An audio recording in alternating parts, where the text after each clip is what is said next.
the game plan is for all these kids. So it's a little bit different throughout our roster. So we know we got some guys that need to run up front. We got some girls that need to run up front.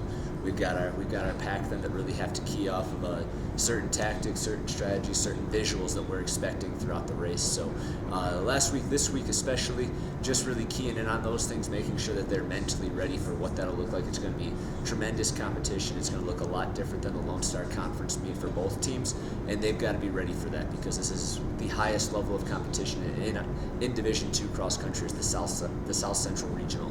There could very well be 6 to 8 teams that go from both the men's and the women's side, so that would be a third of the field at the NCAA championship. So we really got to be ready to run against the best of the best and be mentally tough enough to hang in there to be in a position to battle over that last little bit of the race. Now, when earlier this season you guys went to Lubbock and dominated down on that course, is that going to help you guys this week?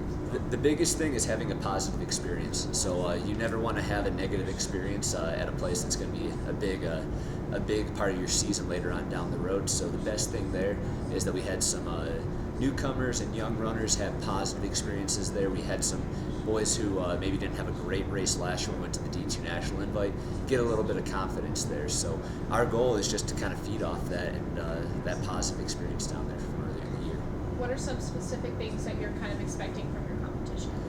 So we know the top 3 are pretty set with on both sides. That they're a little bit of a league ahead of everyone else, or at least in this setting. Maybe that changes with even more teams in the nation once we get to the national meet. But we know that an auto bid is kind of out of the question. So we're really keying off the at-larges, and so that means how we're going to compete against particularly both genders Western State. If either of our teams beat Western State, we get to go to the national meet. If our boys beat University of Colorado Springs, we know that we're going to the national meet. If the girls, if they go out and they beat Colorado Christian or they beat CSU Pueblo, they have wins against other teams from other regions. We beat those teams, we're going to the national meet. So those are the teams we're keying off of. We know that we have to do some work up front on both sides, that we can be better up front than any of those teams on both genders. We got outstanding runners in Florence Wajanez and Eleonora Kurtabi on the women's side. On the boys' side, Innocent Rwanshaka and Ezekiel Kipchurcher.